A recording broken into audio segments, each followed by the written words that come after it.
Hello बच्चों, कैसे हो? तबीयत ठीक ठाक? ओके, चलो लास्ट टाइम हमने 7 चैप्टर के कुछ 15 जितने एग्जाम्पल्स कर दिए। From today number 16। क्या देखो, रीड आउट क्वेश्चन केयरफुली कि जिसमें हमें एक डिस्क दी है ऑफ रेडियस r और उसमें से हमें r/2 रेडियस वाली एक डिस्क जो है वो कट करनी है। Then what about the centre of mass of the remaining part of the disc, एंड जो डिस्क हमने कट की है उसका भी सेंटर जो मेन सेंटर से r/2 डिस्टेंस पर है, ऐसा भी बोला हुआ है। देखो समझ लो क्वेश्चन को अच्छी तरह से कि अगर हम ऐसा बोल दे कि this is our main disc of radius r, उसमें से हमें एक छोटी डिस्क कि जिसकी रेडियस r/2 है वो हमें कट करनी है। तो जो छोटी डिस्क जिसकी रेडियस r/2 है उसका डायमीटर क्या होगा? r। ऐसा बोल सकते हैं। इसका मतलब अगर मैं यहां पर ऐसा बोल दूं कि ये मैंने एक छोटी सी डिस्क यहां से कट कर दी जिसका डायमीटर हो गया r। इसका मतलब अगर हम कोई भी छोटी सी डिस्क को अगर हम कट करें कि जिसका रेडियस r/2 है तो उसका एक साइड इसके मेन सेंटर पर टच होगा और दूसरा जो साइड है वो उसकी मेन एज के साथ टच होगा और ये रेडियस हो गया r/2। This is also r/2। अगर इसका सेंटर O बोल दे और इसका O' बोल दे, then distance between O is also r/2। Okay, और यही हमें दे रखा है कि distance of the centre of the small part of the disc is at r/2 distance from the main centre. तो अब अगर हम इसको कट कर दें तो जो भी रिमेनिंग पार्ट है उसका जो सेंटर ऑफ मास है वो थोड़ा ऐसे लेफ्ट हैंड साइड जितना थोड़ा सा ऐसे डिस्प्लेस होगा। क्यों? We know that centre of mass remains towards the heavier side of the object. अगर यहां से हम ये कट कर दें तो बाकी जो यहां पर थोड़ा मास जो है वो थोड़ा बढ़ जाएगा। यहां से कट करेंगे तो यहां पर मास निकल गया तो इस साइड पर जो है सेंटर ऑफ मास थोड़ा डिस्प्लेस होगा। तो उसको इजी करने के लिए ऐसा कर देते हैं कि मेन जो इसका सेंटर ऑफ मास है मेन डिस्क का वो हम ओरिजिन के ऊपर कंसीडर कर देते हैं और पूरे का मास भी हम कंसीडर करते हैं m। मतलब ऐसा लिख सकते हैं कि consider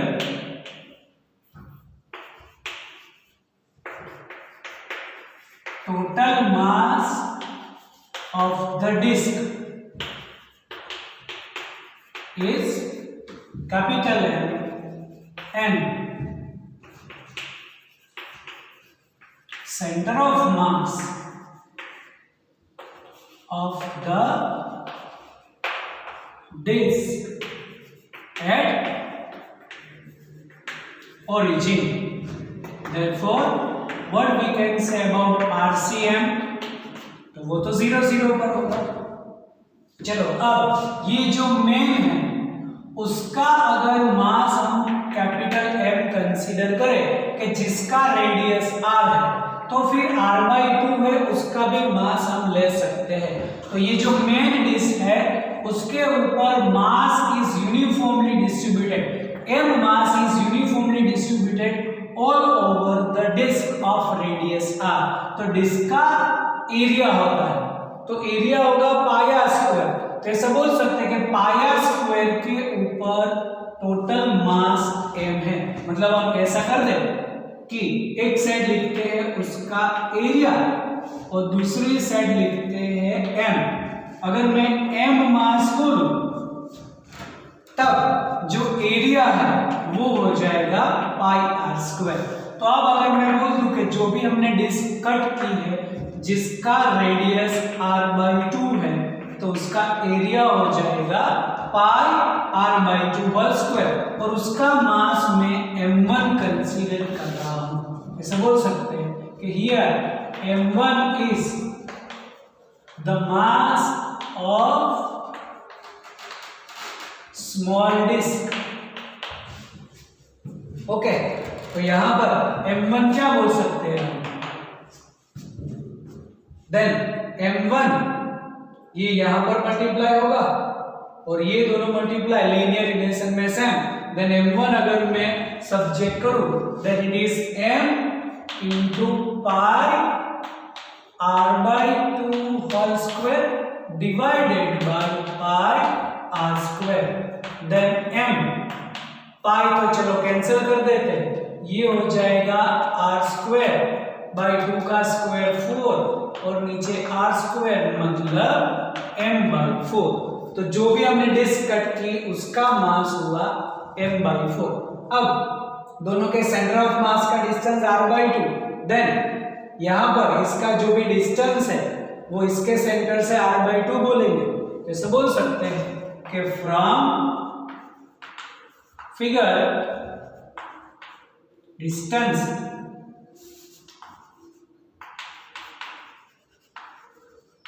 of small disk from original, तो डिस्टेंस किसका?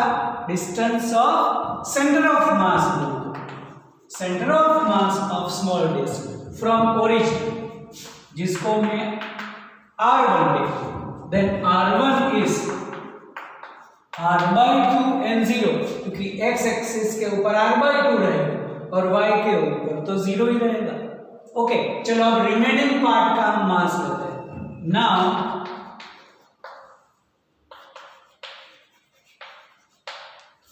मास ऑफ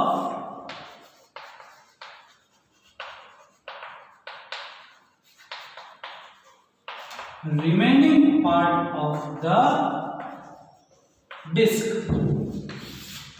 जिसको मैं अगर m2 बोलूं तो मेन में से इतना माइनस हो जाएगा, जो मेन मास है मैं उसमें से m/4 निकाल दूं।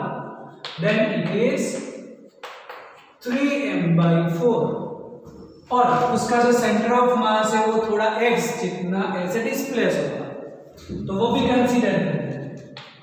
कंसीडर या फिर ऐसे बोल सकते हैं कि when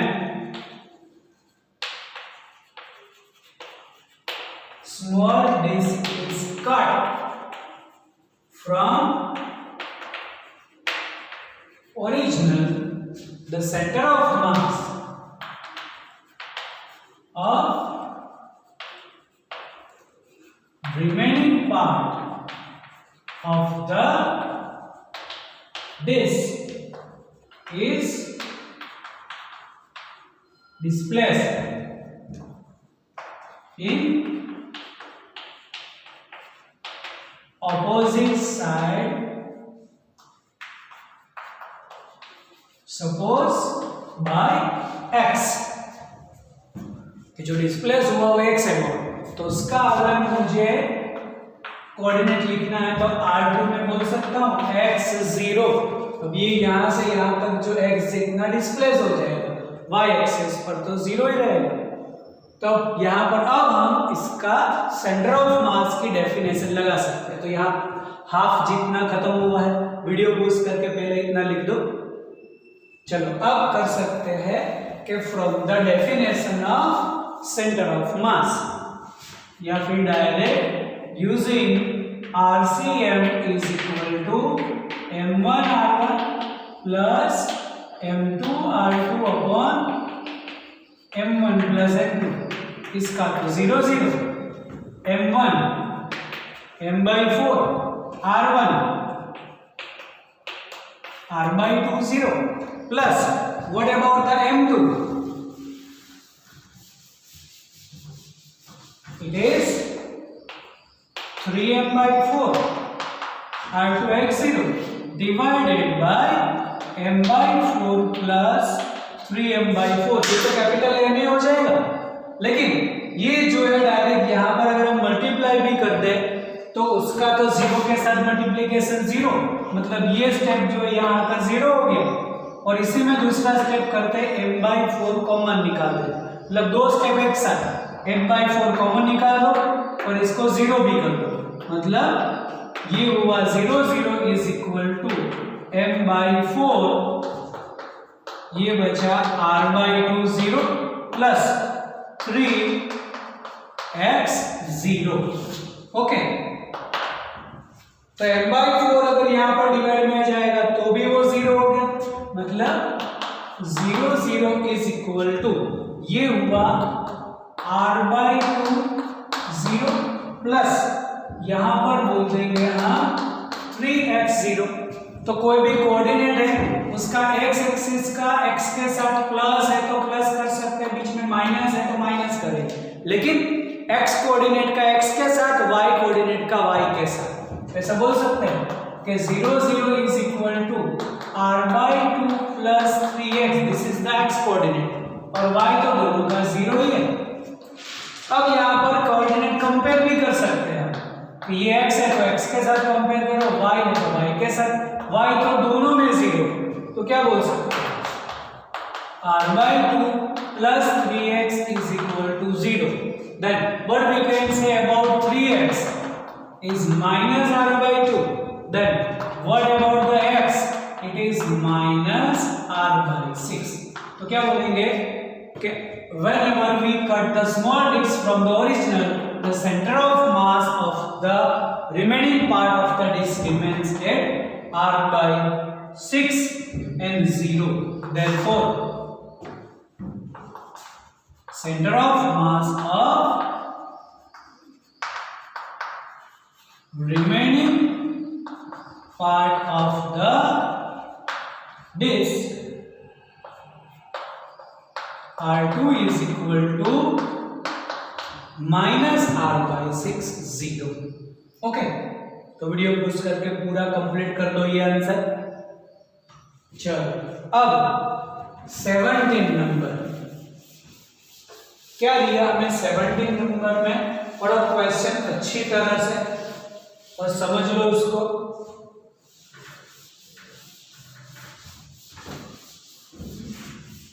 नंबर 17, चलो क्या है 17 नंबर में,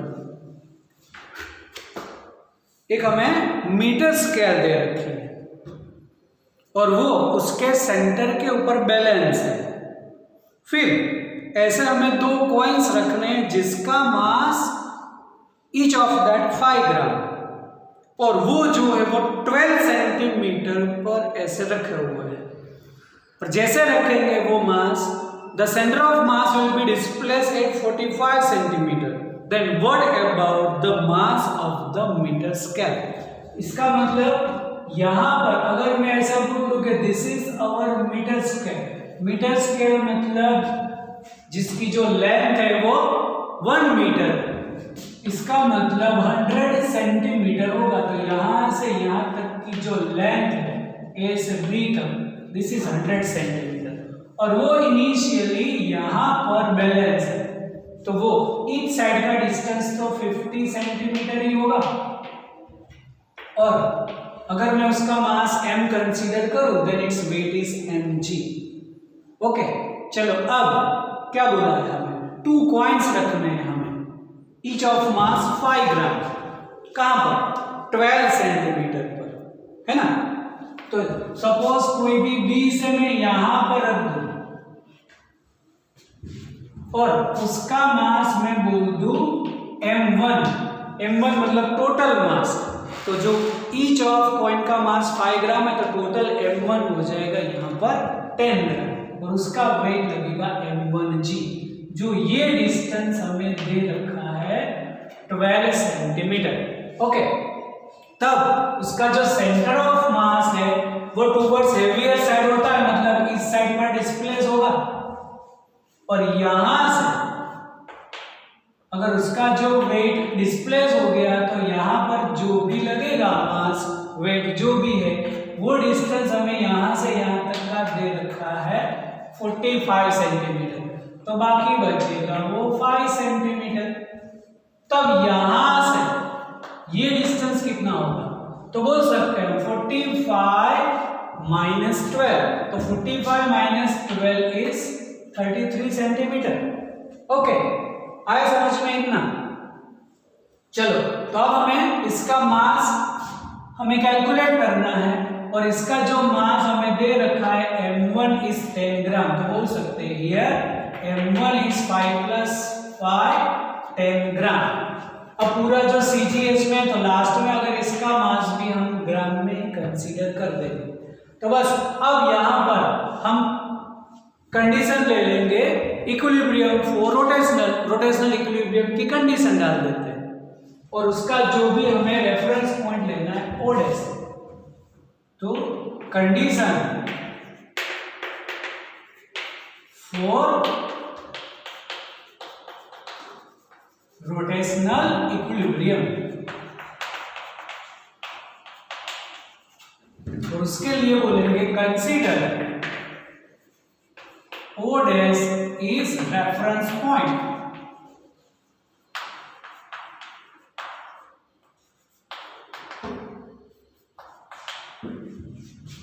तब हमारे पास दो फोर्सेस है mg और दूसरा m1g, दोनों से उसका डिस्टेंस भी है, यहां से 5 सेंटीमीटर, यहां से 33।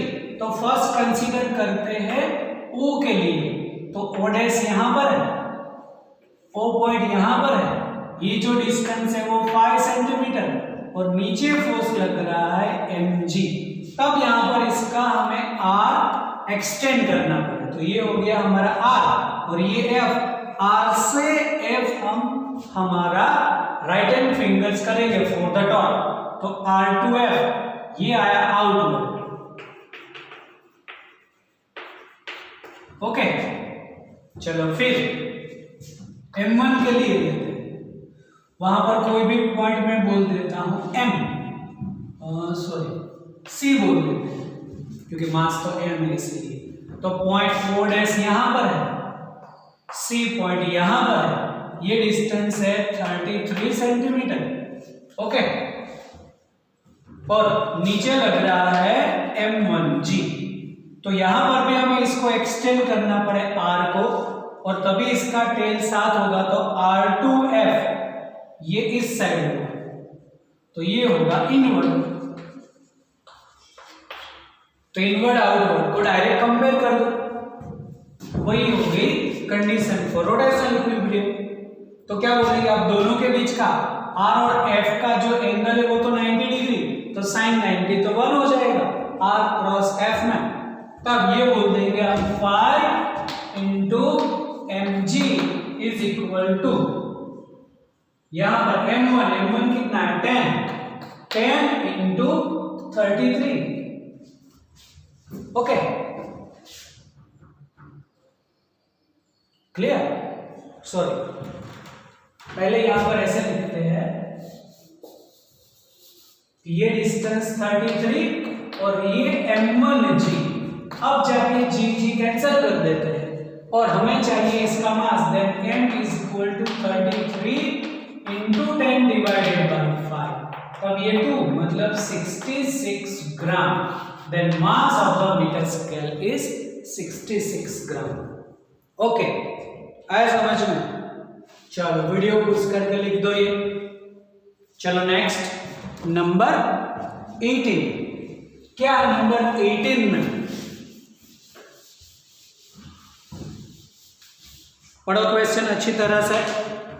नंबर 18 कि 18 में हमें एक ऐसा स्फीयर दे रखा है जो ऐसे अलग अलग कोई भी एक ऐसे डिस्टेंस से जा रहा है जिसका स्लोप कुछ अलग अलग है ना।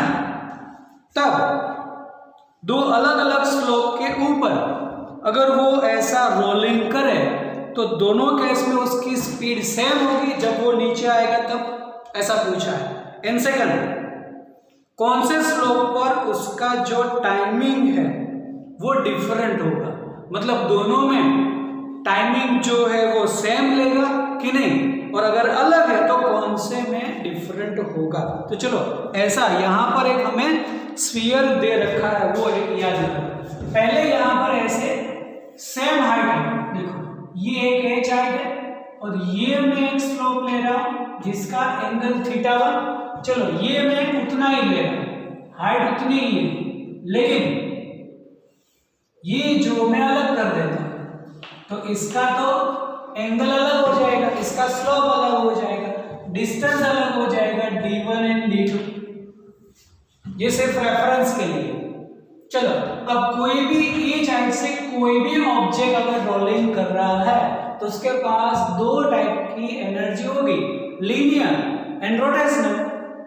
ओके, तो ऐसा बोल सकते हैं कि total energy of any object when it's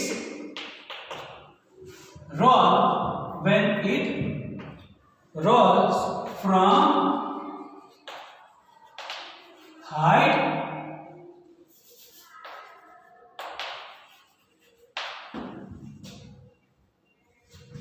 h, तो क्या बोल देंगे mgh is equal to half mv square and plus half I omega square, where I is, we can say mk square and omega क्या होगा v upon r। अभी जो sphere दिया है उसका रेडियस r ले लेते, तो v is equal to r omega, omega is v upon r, then what we can say mgh is equal to half mv square plus half mk square mv square upon r square। Then we can common out mv square, then mv square common लेंगे तो यहाँ पर 1, यहाँ पर mv square common लेंगे, then 1 plus k square upon r square, then m cancel out होगा, v square को subject करें तो 2gh अपॉन में आएगा, therefore v square is equal to 2gh upon 1 plus k square upon r square। अगर v करेंगे तो under root हो जाएगा, लेकिन यहाँ पर बोल देंगे कि speed of any object is depends on the height. तो यहाँ पर जो भी हमें ऐसा स्फीयर दे रखा है जो हाइट पर डिपेंडेंट है, इसलिए दोनों केस में स्पीड जो है वो सेम होगी, मतलब यहाँ से यहाँ आएगा, यहाँ से यहाँ बॉटम पर आएगा, दोनों पर उसकी स्पीड सेम होगी। तो बोल सकते हैं फर्स्ट का answer here velocity of the object depends on height, depends on height h। So for both the slope velocity will be same। Okay, अब दोनों में टाइमिंग सेम होगा कि नहीं, तो उसके लिए उसका एक्सेलरेशन डिराइव कर देते हैं। अगर एक्सेलरेशन सेम हुआ तो सेम टाइम लगेगा, अगर एक्सेलरेशन में कुछ ऐसे आगे पीछे हुआ तो बोल देंगे कि कहां पर टाइमिंग थोड़ा डिफरेंट रहेगा। तो सेकंड के लिए हमारे पास ये जो v है उसको फर्स्ट बोल देते हैं ना। अब करेंगे v square minus v naught square is equal to 2ad। तो जो d है वो तो थीटा पर डिपेंडेंट है, तो यहाँ पर अगर मैं साइन थीटा लिख दूं जनरल केस में, फिर θ1 θ2 दोनों कंसीडर करेंगे, then sine theta is equal to h upon d, then what about the d, h upon sine theta. तो यहाँ पर बोल देंगे v square is equal to 2a, d मतलब h अपॉन साइन थीटा, और बोलो कि इनिशियल स्पीड उसकी 0 है, this is called equation number 2। तो कंपेयरिंग इक्वेशन 1 एंड 2, तो पहले यहां तक लिख दो। चलो फिर अब कंपेयर करते हैं। Comparing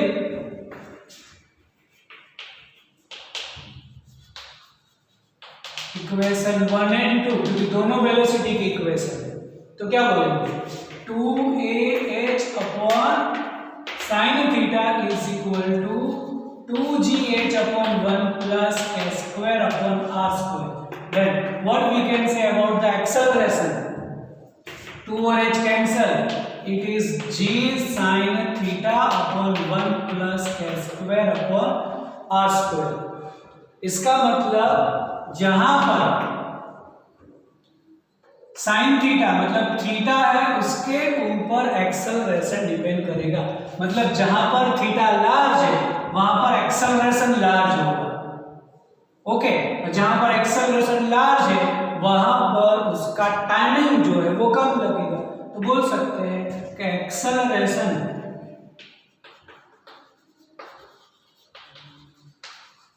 depends on slope.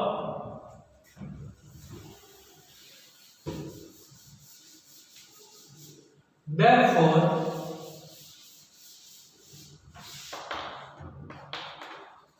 time required to reach at bottom will be different in both cases। दोनों में टाइम अलग लगेगा। तो अब मतलब यहां पर ये हमारा बी का आंसर हो गया। अब चलो सी का आंसर बोल देते, किस में टाइमिंग ज्यादा या किस में कम लगेगा। तो यहां पर बोल दिया जिसका थीटा लार्ज है, थीटा लार्ज है मतलब जिसका डिस्टेंस कम है उसके लिए टाइम कम लगेगा। तो बोल सकते हैं कि for the slope of smaller theta, time will be greater। यहां पर थीटा स्मॉल है तो उसका टाइमिंग ज्यादा लगेगा, थीटा कम है वहां पर टाइमिंग कम लगेगा, थीटा ज्यादा है वहां पर टाइम कम लगेगा। ओके, तो ऐसे हम बोल सकते हैं। पूरा कर दो, आंसर कंप्लीट कर दो। चलो नेक्स्ट नंबर 19। देखो क्या दिया हमें 19 नंबर में क्वेश्चन है, वो तो मुझे भी पता है। क्वेश्चन में क्या है मीनिंग निकालो उसका अच्छी तरह से। एक हमें 100 kg का एक हुप दे रखा है। हुप मतलब वन टाइप ऑफ रिंग जैसा, ओके, ऑफ रेडियस 2 मीटर, जो ऐसे मतलब हॉरिजॉन्टल ऐसे सरफेस पर रोल कर रहा है, जिसकी स्पीड है 20 सेंटीमीटर पर सेकंड। अगर इसको स्टॉप करना है तो कितना हमें वर्क करना पड़े। तो यहां पर भी रोल कर रहा है मतलब दो टाइप की एनर्जी होगी उसको, linear kinetic energy, rotational kinetic energy. और अब स्टॉप करेंगे तो दोनों एनर्जी जीरो हो जाएगी। तब वर्क करेंगे तो जो जितना वर्क हम करेंगे उतना ही चेंज इन काइनेटिक एनर्जी। मतलब कोई भी हमारा ऐसे लीनियर मोशन हो के रोटेशनल मोशन हो, we can apply work energy theorem.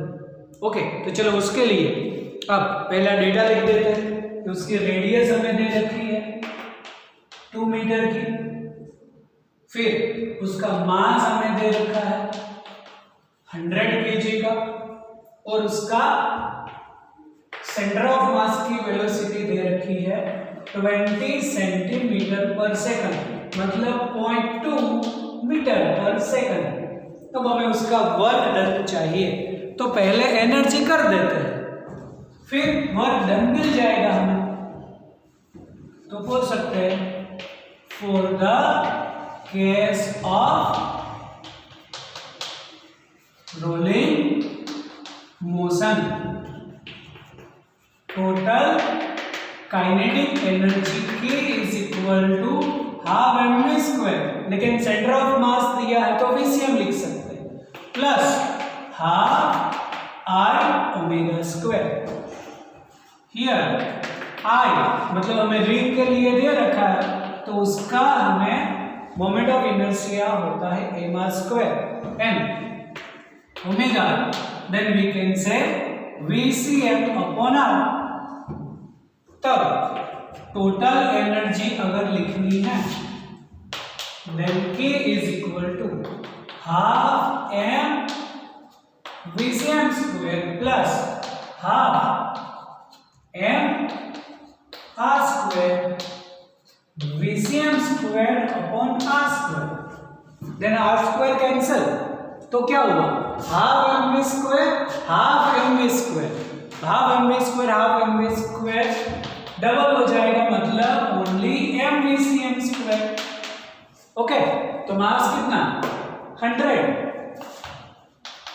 Velocity कितनी 0.2, तो 0.2 का स्क्वायर तो 100 इंटू 0.04 मतलब 4 जूल उसकी काइनेटिक एनर्जी होगी। तो बोल सकते हैं according to work energy theorem,